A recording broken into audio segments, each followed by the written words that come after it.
Hello, Bioneers! My name is Asa, and I'm here from Worcester, Massachusetts, and I want to tell you a little bit about my city and about where I come from. Now, I've said this before, but the first thing most people tell me when I tell them I'm from Worcester is, "Oh, I'm so sorry. How's that going?" And that's because Worcester's been left behind by a lot of the traditional economic currents and has a lot of stereotypes and illusions that people have about it. But what they don't understand is that Worcester is currently a hotbed and nexus of some of the most radical and amazing projects around green and solidarity economies in the nation. And I want to talk to you a little bit about what that is. So I work with a group called the Worcester Roots Project. And what Worcester Roots Project does is engage people, youth, people of color, people in lower income communities, people that don't have access to a lot of these sustainable and green ideas, in recentering them in a green solidarity economy. We have projects from Toxic Soil Busters, which is where I started out. And when I started out in Toxic Soil Busters, I didn't know a lot about environmentalism. But I went out, and I went to the first workshop I went to. They put up a poster of Worcester. And I grew up in Worcester all my life, and I knew that the place I lived in looked a lot different than the place that the upper income communities people lived on the other side of the city. But when they put the sign up and said, "Hey, we're Toxic Soil Busters, and the work that we do is around lead soil." And lead soil, they showed me a picture of the city, and they drew a square around the center of the city, the part of the city that I lived in. And they said, "See all those red dots right there in the center of the city? Those are all the instances of childhood lead poisoning in the city, and they're all centered around the lower income communities in Maine South, where I lived."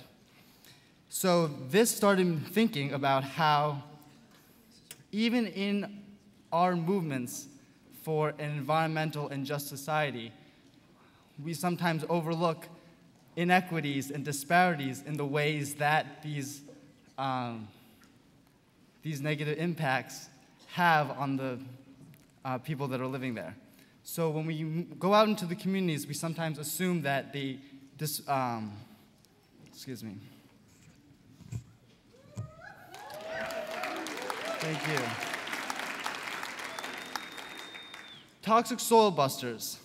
When I became part of that program, I realized that it wasn't just a matter of facing this insurmountable environmental threat. It was a matter of taking the people that were most affected, meaning the youth in my community, people growing up in Maine South, and giving them the skills, them the empowerment that they needed to really make a change in their communities.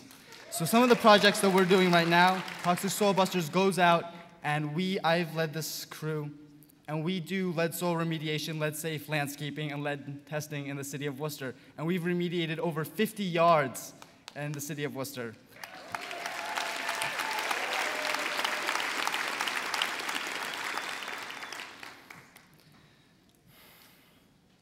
And I want to connect this back to not just these isolated projects of environmental justice, but also a broader vision of what a solidarity economy means. So when we say economic development in the city of Worcester, it gets talked a lot about wanting to revitalize and bring jobs back into Worcester. But what kinds of jobs are those? What is economic development if the people that are most affected by unemployment, most affected by these environmental toxins, aren't the people that get to decide what kind of economic development enters our city? So we're interested in creating new models of how we can relate to each other economically that aren't based upon competition, that aren't based upon exploitation, that aren't based upon unlimited growth, that aren't based upon destroying our planet, but are based upon having triple bottom line ethics, based on not just looking at profit, but also looking at the social impacts of how the business runs, and also looking at the environmental impacts. And so we put forward cooperatives, businesses where the people that work in the business, the people that know what it's like to be working in the communities that the business services and gives products to, are the people that control the business and the people that own it, the people that have sovereignty over how the business runs.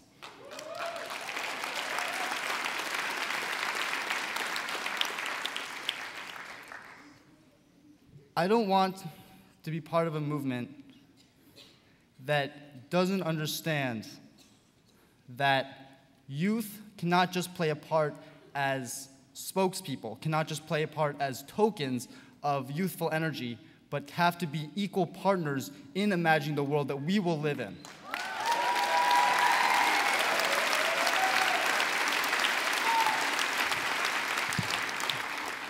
A world where liberation isn't conceived just as helping those people that don't have the skills to liberate themselves, but engaging with them to create the world that we want to live in. Thank you very much.